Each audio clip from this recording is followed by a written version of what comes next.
Valen was a small world, shining like a green jewel in the corner of the galaxy. It was not rich with metals, nor full of great cities. It was a world of forests, rivers, and gentle hills. The people of this world, the Rhinari, were not warriors or conquerors. They were a people of peace. They believed the galaxy was a place of cooperation where all species had a right to live. The Rhinari spent their lives building beauty instead of weapons.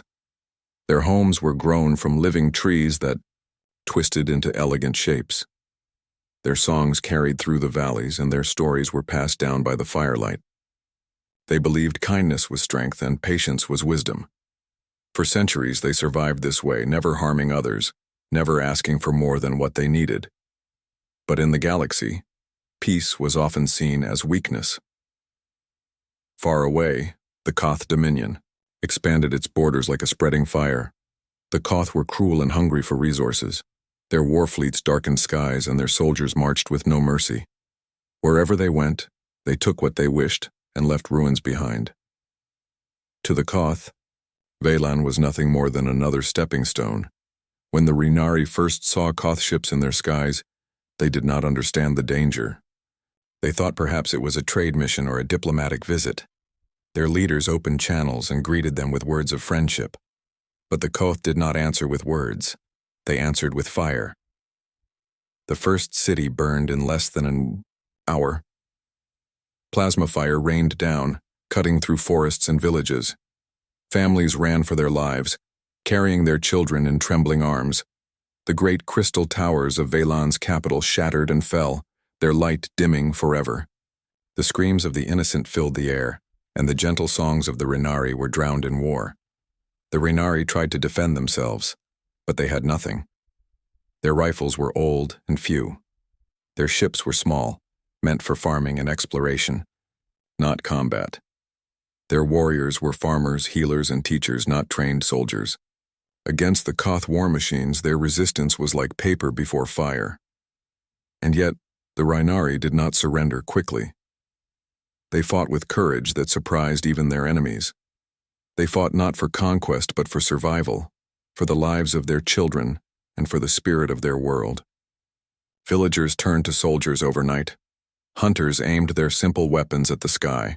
Mothers shielded their young with their own bodies. But courage alone could not stop the Koth. Soon, the skies of Valan grew dark with smoke. The rivers ran, black with ash. The beautiful forests that once sang with life were nothing but scorched wastelands. The Rhinari Council sent desperate messages into space. They begged for help, pleading with the great powers of the galaxy. They reached out to the merchant guilds, to the peacekeepers, to the nearby empires. Each message carried the same words. We do not ask for conquest.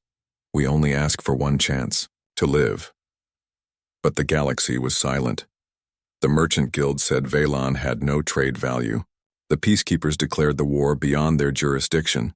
The empires turned away, afraid to provoke the Koth. One by one, every door was shut, every ally silent, every hope denied. And so the Rhinari were left to die. On the broken steps of the ruined capital, an old elder named Talan stood before a fading recorder. His hands shook and his body was weak, but his eyes held the fire of his people. He sent one last message, his voice heavy with sorrow but unbroken in spirit. If there is anyone among the stars who still remembers honor, hear us. If there is any heart that still believes in mercy, hear us. We are the Rhinari, we are not strong, we are not many, but we are alive, and we ask only for a chance to remain so. If we fall, then truly, the galaxy has no soul. The message drifted into the void, carried on faint waves of light. Many ships passed it. Many captains ignored it. To most, it was nothing but noise. Another cry from another doomed world, but far away, in a small blue system, on a restless and stubborn world called Earth. Someone was listening. The skies above Valan no longer carried the songs of birds. They roared with the thunder of war. The Koth Dominion had arrived in full, their black warships blotting out the sun. Their engines shook the ground, their weapons burned with the fury of 1,000 suns, and wherever they passed, Only death remained. The Rhinari had never known such cruelty. Their lives had been filled with peace, farming, music, and family. Now, in a single season, they knew only terror. Mothers clutched their children as fire rained from the heavens. Fathers dug shallow trenches with bare hands, hoping for cover that would never be enough. The forests, once filled with gentle animals and the laughter of children, turned into graveyards of ash. In the small town of Ayara, a Rhinari boy named Liran watched his world burn. His family's home, built from living trees carefully shaped, over generations was torn apart by a single blast of plasma. His father fell trying to protect the doorway, and his mother's song, once soft and warm, ended in silence. Liran stood frozen, tears streaking his face, until a neighbor dragged him into the woods. He did not understand why this was happening. He only knew that everything he loved was gone. The Rhinari warriors fought with what little they had. Old rifles, relics of forgotten border skirmishes, spat weak fire against the steel hides of the Koth. Hunters armed with bows tried to strike from the shadows, but the Koth armor deflected their arrows with cruel ease. Even when the Rhinari managed to strike a blow, it was answered with overwhelming force. Villages were leveled for a single act of resistance. Fields were burned for daring to hide refugees. The Koth made sure every act of defiance was paid with blood. The council of elders gathered in the shattered capital, their faces heavy with grief. Talon, the same elder who had sent the desperate message to the stars, stood among them. His voice was broken, but still he spoke. "We are not fighting to win. We are fighting so our children might live to see one more sunrise." And so the Rhinari fought on, even knowing they could not win. Their courage came not from hope of victory, but from love of their people. The galaxy, however, looked away. In the great trade stations, merchants whispered of Valen's fate with disinterest. "It has no resources," they said, "no profit, no value." Among the mighty empires, leaders shook their heads. Why risk war with the Koth for such a small world? And the peacekeepers, sworn to protect the weak, closed their eyes and said, "We cannot interfere." So the Rhinari were left alone, standing against a storm that would have crushed even the strongest. On the seventh day of fire, the Koth unleashed a weapon of terror. From the skies, they dropped burning canisters that spread clouds of poison through the air. Forest animals fled, then collapsed in silence. Rivers turned foul, fish floating lifeless on the surface. Entire villages vanished overnight, their people choking before they could even cry out. The survivors were driven into the mountains. There, in caves and broken shelters, the last Rhinari clung to life. Children wept for food that was not there. The sick grew weaker each day, and the strong were too few to protect them. Yet even in the darkest night, there were moments of light. In the mountains, a healer named Celia tended to the wounded with nothing but herbs and determination. Her hands shook from exhaustion, but she refused to stop. She whispered to the children, "The stars still shine, even if we cannot see them. Do not give up." And still, above the poisoned skies, the Koth warships circled like vultures. There, leaders laughed at the weakness of the Rhinari. To them, this was no war. It was a hunt. But far away, the last desperate message of Elder Talon traveled through the void. It moved past the cold indifference of empires, past the greed of merchants, past the silence of peacekeepers. It moved until it reached a small world, blue and full of oceans. A restless world that had known its own share of war, struggle, and survival. A world called Earth. And when humanity heard the Rhinari's cries, something ancient stirred in their hearts. The capital of Velan was a graveyard. Once it had been a place of light and beauty. The towers of crystal had shone like stars in the daylight, and music had drifted through every street. Now those towers lay broken, shattered into jagged ruins. Smoke curled from the ashes, and silence filled the streets where laughter once lived. In the center of the ruins, among the fallen stones of the council hall, Elder Talon stood with trembling legs. His robes were torn, and ash clung to his face. Around him, the last of the council gathered, their numbers few.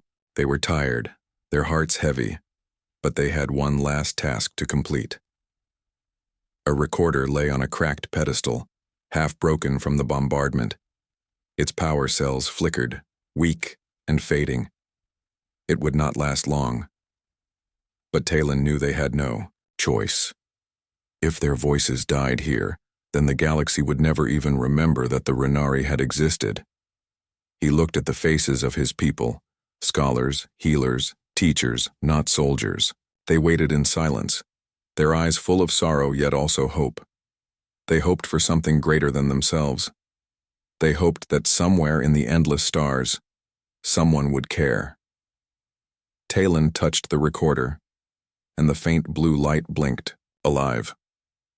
His hands shook as he placed them on the console, but his voice when it came was steady. This is Talon of the Renari.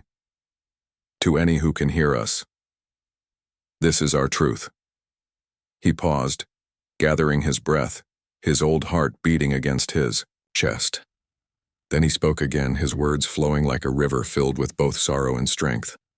We are not a people of war. We never sought conquest, and we never desired riches. Our lives were simple, our homes peaceful. Yet we are being destroyed. The Koth Dominion has set fire to our skies, and no hand has come to help us. The empires look away. The guilds call us worthless. The peacekeepers turn their backs. His voice cracked, but he forced himself to continue. Around him, some of the council bowed their heads, tears running down their faces. We do not ask for much. We do not ask for armies to fight our war. We only ask for a chance to live, for our children to see another dawn, for our people to survive. If there is anyone among the stars who still believes in honor, hear us. If there is anyone who still carries mercy in their heart, hear us. Do not let us vanish into silence. For a moment, the only sound was the faint hum of the failing recorder. The council sat in silence, the weight of the message pressing on them all. Talon closed his eyes, whispering softly, If we fall, then the galaxy has no soul. When the recording ended, the signal was released. It rose into the sky, passed through the smoke-filled clouds, and slipped into the endless dark of space. It was weak, fragmented, carried only by fading waves of energy. But it was all they had left. The council remained still for a long while. Some prayed, some held each other, and some simply stared at the broken horizon, wondering if their words would ever be heard. The Koth soldiers were already marching toward the ruins. Their metallic boots echoed through the empty streets. The Renari elders knew their time was short, yet even in the face of death, they did not run. They sat together in the ruins of their hall, waiting with dignity, as their message traveled into the void. Out in the galaxy, the signal drifted. It passed through great trade hubs, where merchants dismissed it as useless noise. It passed the borders of empires, where rulers ignored it for fear of angering the Koth. It reached peacekeeper stations, where officers shook their heads and turned away. But the message did not stop. It kept moving, carried further and further, into the stars. And then, across the silent dark, it reached a small, restless world of blue oceans and green lands. A world that had fought its own wars, suffered its own pain, and learned the meaning of survival. That world was Earth, and on Earth the message did not fall into silence. It struck the hearts of men and women who still remembered what it meant to fight for the weak. On Earth the night was calm. Stars glittered over the oceans, cities buzzed with light, and people carried on with their ordinary lives. Yet far above, in the silence of orbit, an old listening array caught something unusual. At first it was dismissed as static, another weak signal from the endless dark. But when the computers processed it, the sound of a trembling voice emerged. It was the voice of Elder Talon. Technicians sat in silence as the message played, their eyes wide, their hands frozen over their controls. His words were broken, full of sorrow, but clear enough for translation. If we fall, then truly, the galaxy has no soul. The room was quiet long after the recording ended. Then one technician whispered, "They are asking for help," and no one answered them. The message spread quickly. Scientists and linguists worked through the night, decoding the Renari language into simple human words. Journalists caught hold of the story. Within days, every corner of Earth knew of the plea from the forgotten world. On crowded city streets, people stopped to listen to the broadcast. In homes, families sat together, watching the elder's broken face appear on their screens. Children asked their parents why no one was helping. Parents had no answers. Some wept, some grew angry, and in every heart, a seed of empathy was planted. Humanity remembered its own past. They remembered times when they had been left to suffer, when stronger powers had ignored their cries. They remembered wars, famines, disasters, and the moments when compassion had made the difference between despair and survival. In the halls of government, leaders debated. Some argued that humanity was still young, not yet ready to challenge a power like the Koth Dominion. If we interfere, we risk everything, one minister warned. We could be crushed before we even begin. Others remained silent, weighed down by the same fear. But outside those halls, among the people, a different voice rose. Veterans of Earth's wars stood and said, "We cannot ignore this." Doctors said, "Their children deserve to live." Teachers said, "If we turn away, what lessons do we teach our own children?" Across Earth's networks, a single phrase spread like wildfire: "We will not let them die alone." In a small home near the coast, a young pilot named Aaron watched the broadcast with his family. His little sister, only 12 years old, turned to him with tears in her eyes. "Will no one help them?" she asked. Aaron looked at her, then at the stars through his window, and he felt something awaken inside him. He knew his answer. In the great shipyards of Mars, engineers looked at their old carriers and freighters, ships built for trade and defense. They began refitting them, stripping cargo bays for armor, reinforcing hulls, adding weapons where none had been before. They worked day and night, not because they were ordered to, but because they believed it had to be done. On Luna Base, soldiers gathered in the training fields. Many volunteered without hesitation, some leaving families behind, others carrying memories of battles they wished never to repeat. They knew the risk. They knew the cost. But their voices were firm. If we do not stand now, then when? The First Fleet humanity prepared was small. A handful of warships, old and scarred, their crews assembled from volunteers of every nation. Their weapons were not the most advanced in the galaxy, but they carried something the Koth could not measure: human will. When the time came, humanity's leaders made their choice. Not all agreed. Some warned of disaster. Some feared extinction. But the voices of the people were louder than the voices of fear. On the day the fleet departed, millions watched the skies. Families waved to loved ones. Children drew pictures of the ships and whispered prayers. Streets filled with banners that read for Valen. And as the ships rose into the void, one thought echoed across Earth and its colonies: we are not going to war for conquest. We are going to war for life. Far away, in the silent skies above Velan, the Renari still hid in their mountains, believing no one had heard their cries. They did not yet know that across the stars humanity had answered. And soon, the Koth would learn a truth they had never considered: that compassion itself could be a weapon. The skies of Velan were heavy with smoke. For weeks, the Koth warships had circled above, their dark hulls blotting out the light of the sun. The Renari had grown used to the thunder of bombardment, the endless fear, the knowledge that no one would come. In the caves of the mountains, families whispered to each other, "We are forgotten." But then one morning the skies changed. At first the Renari thought it was another wave of Koth reinforcements. Bright flashes appeared in orbit, and engines tore through the clouds. Elders prepared the young to hide, expecting more fire, more death. Yet the fire did not fall on them. It fell on the Koth. Humanity had arrived. The First Fleet was not large. Only a dozen ships, most of them old, patched, and scarred. A single carrier led them, flanked by a few destroyers and converted freighters. Compared to the massive Koth armada, they looked small, fragile even, but their arrival was loud and clear, like a voice shouting into the silence, "You are not alone." From the ground, the Rhinari watched in awe as trails of light streaked across the sky. Children pointed, their eyes wide with hope for the first time in months.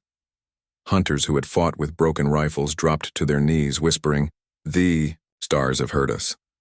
Above, the Koth commanders laughed at the sight. To them, these human ships were toys. Humanity was young, barely a century among the stars. They had no great empire, no reputation as warriors. What threat could they possibly pose to the Dominion? The answer came swiftly. The humans did not hesitate. Their ships dove into battle with reckless courage. Missiles streaked from their launch, bays tearing through Koth patrol vessels. Railguns spat fire, hammering at armor with relentless precision. A single human destroyer, the Valiant, cut straight through a formation of Koth fighters, its cannons blazing. The sky became a storm of light.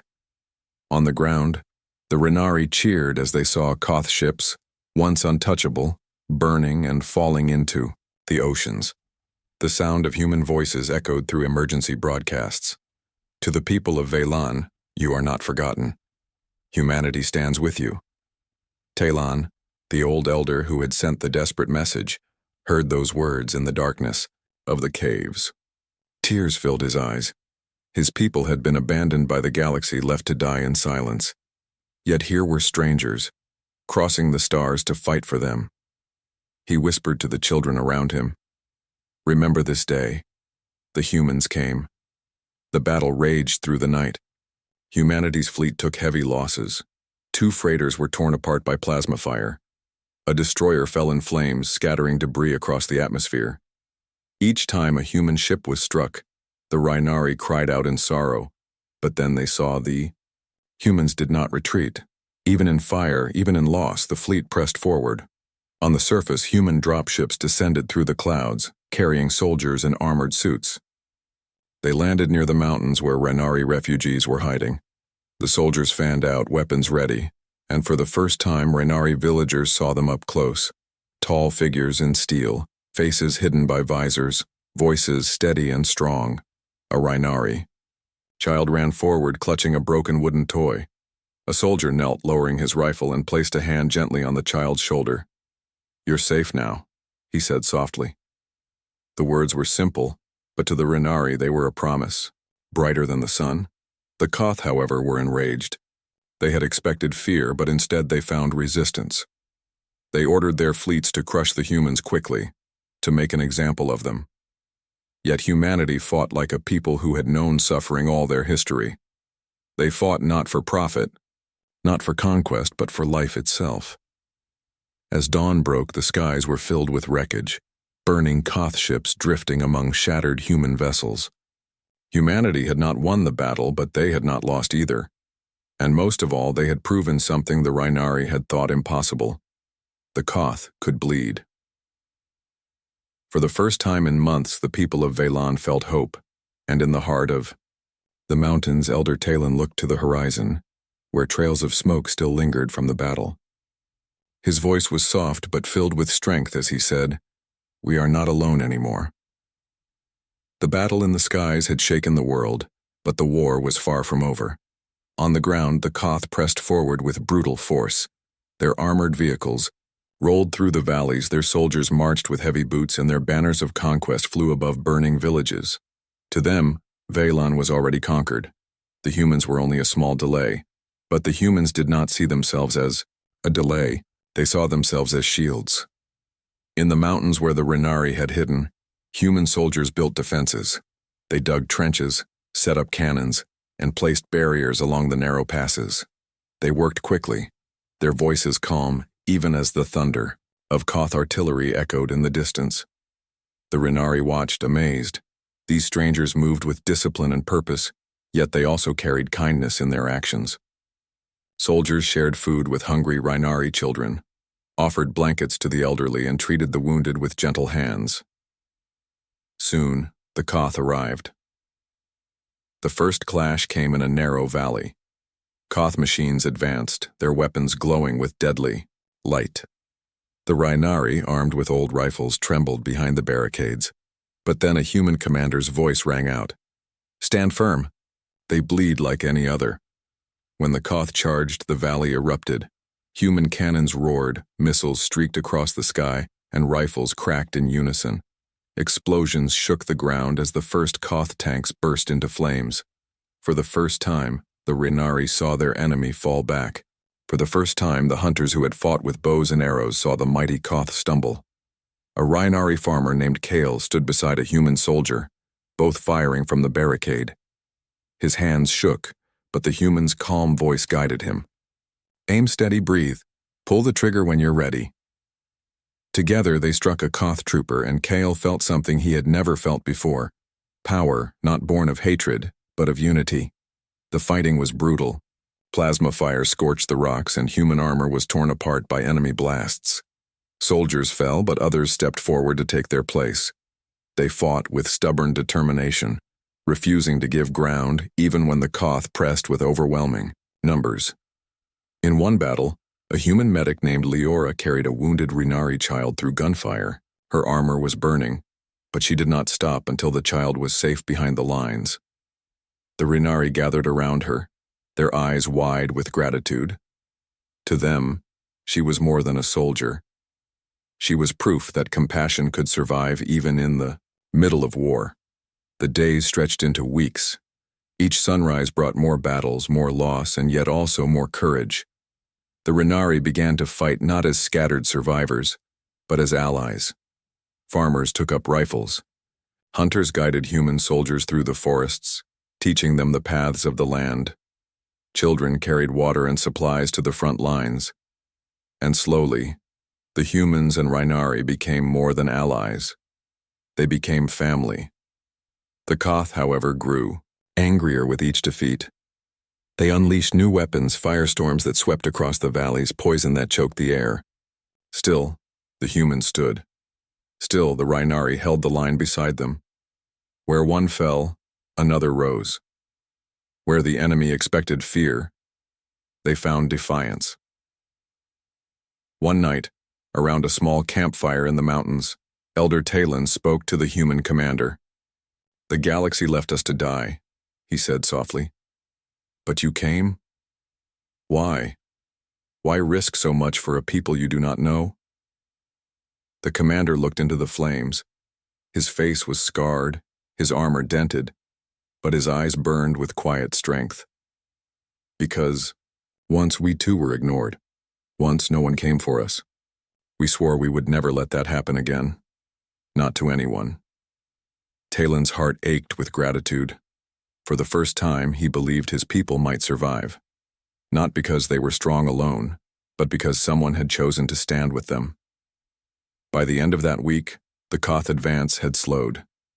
They had expected an easy victory, but instead they faced something new.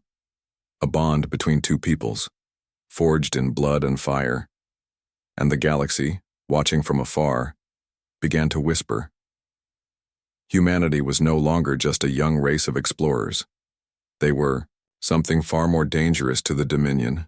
They were a people who fought for others. The war on Velan had dragged on for many long weeks. Though the humans and Rhinari fought with courage, the Koth Dominion refused to give up. Their fleets still hung above the planet like dark clouds, and their armies pushed hard against every defense. The humans had proven that the Koth could bleed, but the Dominion still believed victory was theirs. And then, one day, the sky shook with the arrival of the Harrow. It was not just a warship. It was a fortress, twice the size of a city, bristling with cannons and armored so heavily that no weapon in the human fleet could pierce it. Its shadow stretched across the land, blotting out the sun.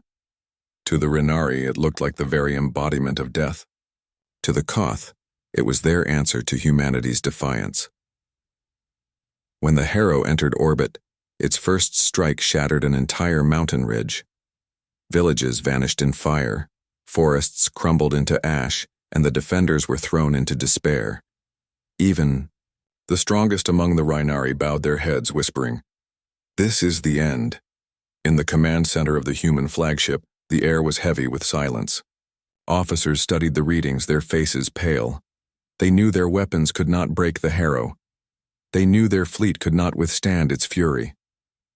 For a moment, hopelessness hung over them. But then, Captain Darius of the Resolute stood. His ship was not the largest nor the strongest. It was an old cruiser, worn and battered from battles past. Yet in his eyes burned a fire that no despair could put out. "We cannot let that monster burn this world," he said. "If we cannot break it with fire, then we will break it with ourselves." His crew understood immediately. To challenge the Harrow meant certain death, but none turned away. They had come to Valen knowing the risks. They had come not for glory, but to give a people a chance to live. One by one, every voice aboard the Resolute answered as one: "For Valan." The plan was simple and terrible. The Resolute would charge the Harrow directly, piercing its shields at close range and ramming into its heart. The blast from the ship's reactor would tear both vessels apart. As the Resolute broke formation, the other human ships opened fire, drawing as much attention as they could.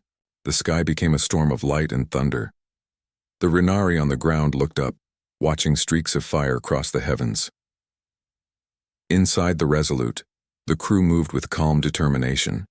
Some whispered prayers, others clutched tokens from home, and many wrote quick messages to loved ones, knowing they would never be delivered. Captain Darius stood at the front, his voice steady as he gave the final order. "Engage full burn, straight into the heart." The engines roared, and the ship surged forward. Koth cannons fired, striking the hull again and again. Metal tore. Alarms screamed. But still the Resolute pressed on. Each impact shook the vessel, yet no one wavered. They were more than soldiers now. They were a promise kept. On the surface, Elder Talon watched the burning trail of the cruiser as it climbed toward the massive enemy fortress. His heart ached, for he knew what sacrifice looked like. Around him, Rhinari villagers whispered in awe. "They are giving their lives for us." At last, the Resolute broke through the Koth defenses. Flames consumed its hull, and the ship was seconds from destruction. But Captain Darius gave no command to turn away. He smiled faintly, his eyes fixed on the towering monster ahead. "Let them remember," he whispered. And then, with a final flash brighter than the sun, the Resolute struck the Harrow.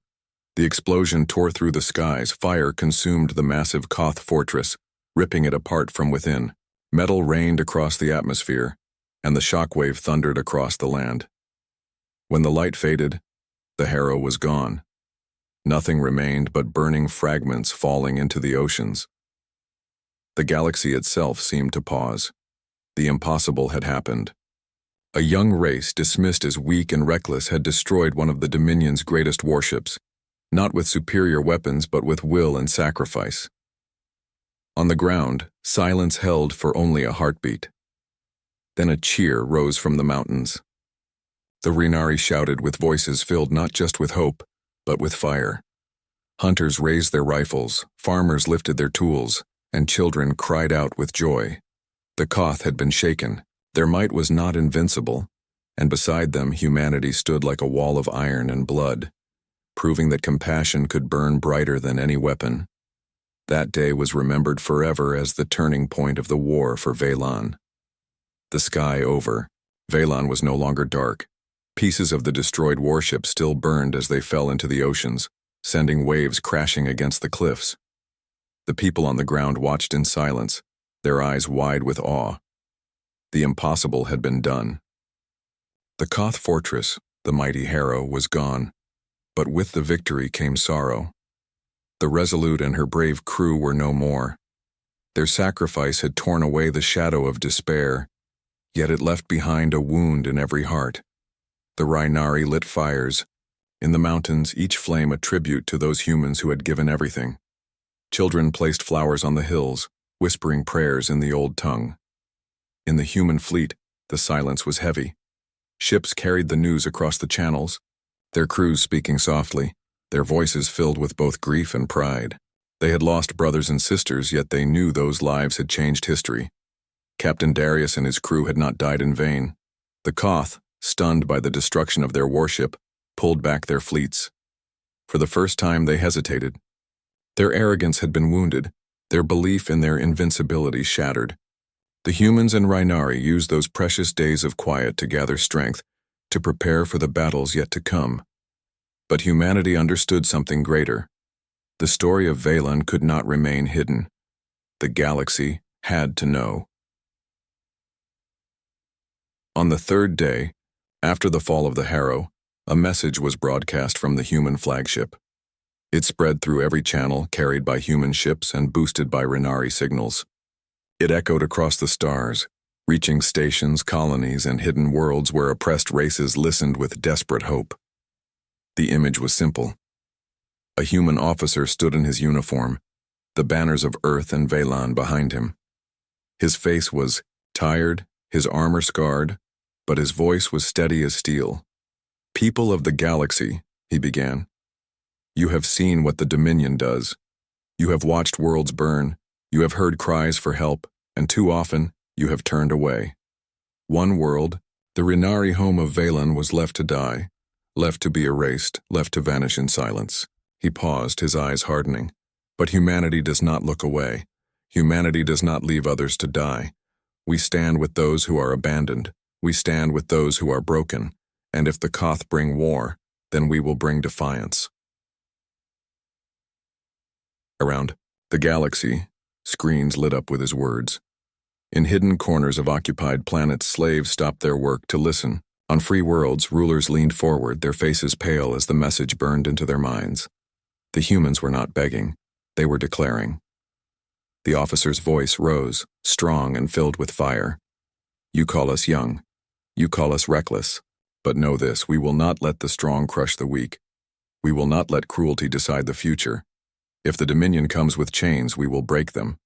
If they come with fire, we will stand in the flames. Humanity has chosen its path, and to the Rhinari, and to every people left alone, we say these words: you are not alone anymore." The message ended. For a moment, there was silence across the galaxy. Then the whispers began. On distant worlds, small sparks of courage lit in hidden hearts. On ships, captains spoke quietly to their crews, wondering if maybe, just maybe, the Dominion could be resisted. On Vaylon, Elder Talon listened to the broadcast with tears in his eyes. Around him, his people stood tall, their shoulders no longer bent with despair. They had been left to die. But now they were not alone. Humanity had tied their fate together with theirs, and in that bond lay strength greater than weapons. In the human fleet, the crew bowed their heads in silence, honoring the resolute. The sacrifice of one ship had shaken an empire, and the galaxy, for the first time in centuries, began to hope. The galaxy had grown used to silence. For centuries, the Koth Dominion had ruled with fear. Worlds obeyed because they had no choice. Villages whispered their grief in the dark, never daring to raise their voices. Slaves worked in the mines, never dreaming of freedom. Rebellion was a word spoken only in old songs. But then came the message from Vaylon. Across the stars, people heard the human voice declaring, "You are not alone anymore." And something deep within them began to stir. On a mining moon in the far rim, where the insect-like Kyrath had been, forced to dig until their claws bled, the overseers noticed something strange. The slaves no longer bowed as quickly. They no longer avoided eye contact. One young miner, her shell cracked and scarred, whispered to her fellows, "If the humans stand with the Rhinari, perhaps they will stand with us." That night, they broke their chains and attacked their guards with stolen tools. It was the first time in generations that the mines echoed not with cries of pain, but with shouts of defiance. On a frozen colony in the Dominion's north sectors, the reptilian Surnak huddled in their camps. They had once been warriors, proud and fierce, but centuries of Koth control had reduced them to little more than shadows of their past. When the humans' broadcast reached them, an elder stood and lifted his clawed hand to the sky. "Hear this," he roared. "The fire has returned to the stars. The time of fear is ending." The younger Surnak rose with him. their voices rising in a chant that shook the icy night. Even in the core worlds, where the Dominion's grip was strongest, whispers moved like lightning. Servants in the halls of Koth governors passed the words. Secretly, the humans stood, the humans fought, the humans did not leave the weak behind. These whispers became courage, and courage began to spread faster than any warship. The Koth felt it. Reports flooded their command centers, uprisings in the rim, unrest in the core, strikes in the colonies, small flames at first, but spreading. The Dominion's leaders raged. To them, humans were nothing, an upstart race daring to challenge the order of the galaxy. Yet now, because of those humans, the order itself was trembling. On Velan, the Rhinari felt the change too. Messengers arrived, carrying signals from distant worlds. Other species sent secret words of thanks. Some even sent volunteers. Small, ships slipping past Dominion patrols bringing fighters, medics, and supplies. For the first time in living memory, the Rhinari were not alone. Elder Talon stood before his people, his voice strong despite his age. "Do you see what they have given us?" he asked. "The humans brought more than soldiers, they brought back hope. And hope is more dangerous to the Dominion than any weapon." The humans themselves watched the sparks of rebellion with quiet determination. They knew this was only the beginning. The Dominion would strike back harder with fury and fire. But they also knew something the Koth could never understand. Once hope takes root, it cannot be killed. Among the Rhinari, a young girl named Nira wrote a song about the Resolute. She sang it in the villages, her clear voice carrying through the valleys. Soon every child on Velan knew the words, and every adult hummed the tune as they worked. The song spread beyond the planet, carried by traders and hidden travelers, until even in the darkest corners of the galaxy, people were singing about the humans who stood with the abandoned. The Koth had power. They had fleets, armies, and weapons that could level worlds, but for the first time they were afraid. Not of human guns, not of Rhinari rifles, but of the spark that had spread. The Dominion ruled with fear. Humanity fought with hope, and hope once awakened was impossible to silence. The skies above Velan were no longer filled with only smoke and fear. They carried something new, a chorus of voices, engines, and hope. Humanity's fleet had grown, joined now by ships from freed worlds, liberated by the broadcast that had spread across the stars. The Rhinari watched from the mountains as 1,000 lights blazed in the heavens, each one a promise of defiance. The Koth Dominion's fleets had gathered in response, a dark tide of warships and weapons unlike anything the galaxy had ever seen. Their commanders believed victory was inevitable. They did not understand that the humans, small as they were, had lit a fire that could not be extinguished. Captain Aaron, now in command of the combined fleet, looked over the formation. Ships of all shapes and sizes surrounded Velan. Human cruisers, Rhinari scouts, Cernak fighters, Kyrath mining vessels converted for war. Each species carried their own scars, their own losses, but together they formed something stronger than any fleet the Koth had ever faced. "This is it," Aaron said quietly. "This is the day we show the galaxy that cruelty has limits, that the weak are not alone. Stand with your allies, stand for the fallen, and fight for life." The fleet surged forward. The first volley came like thunder. Koth cannons fired plasma across the void, tearing into the combined fleet. Ships shuddered under the impact. Some were lost, their flames drifting into space, but the others pressed on, weaving, dodging, firing back with precision born of desperation and courage. On Velan, the Rhinari cheered and prayed. Children clutched one another as their parents readied simple weapons, preparing to join the fight on the ground. The forests and valleys that had once been silent now rang with life and resolve. The battle raged through the day. Koth ships fell in droves, but their massive capital ships pressed forward, determined to crush the defenders. Humanity and their allies fought with every ounce of strength, refusing to retreat. Fighters swooped through enemy formations, missiles tore holes in armor, and courage became their greatest weapon. In the midst of chaos, a young Rhinari named Kyle led a small team to reclaim a valley that had been overrun. Side by side with human, Soldiers, they fought not with hatred but with determination to protect their home. Each Koth soldier that fell was not a victory of revenge, it was a step toward freedom. And then came the turning moment. A massive Koth dreadnought, larger than any ship in the Dominion fleet, advanced toward the planet's core cities. Its weapons could annihilate entire mountains. Humanity's fleet engaged, but they could not penetrate its shields.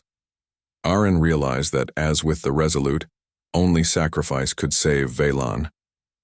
"This is our stand," he said, his voice over the comms to every allied ship.